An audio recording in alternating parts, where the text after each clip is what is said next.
দীর্ঘ আন্দোলনের ফলে রানীনগর স্টেশনে তিস্তা তোরসা এবং বঙ্গাইগাঁও এক্সপ্রেসের স্টপেজ পুনরায় চালু হলো।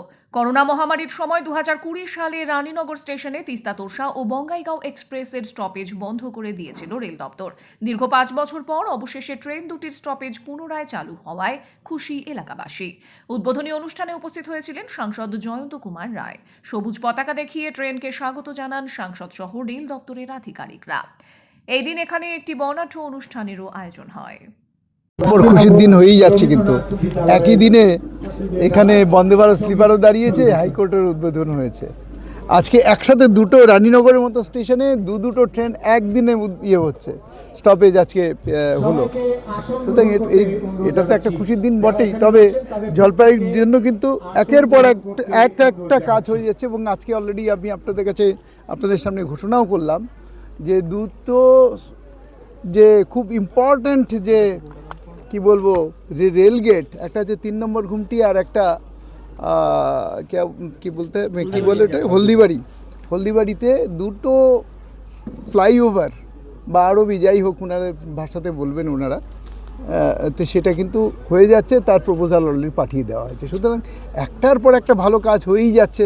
স্টেশন দুটো এর মধ্যেই তো জলপাইগুড়ি রোড স্টেশন উদ্বোধন হয়েই যাবে, এই ফেব্রুয়ারিতে শেষ হয়ে যাবে আশা করছি। এক্সপেক্টেড মার্চের 15-20 তারিখের মধ্যে হয়ে যাবে। ট্রেন আগে চলাচল করতো এই লাইনে, এখানে থামতো, এখানে পরে মাঝখানে কোভিডের কারণে বন্ধ হয়ে যায়, আবার চালু হলো, কি লাভ হবে?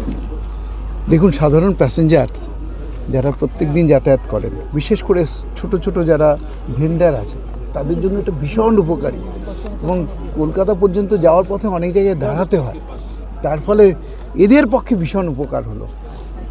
আর্থসামাজিক উপকারও হচ্ছে ডেফিনেটলি।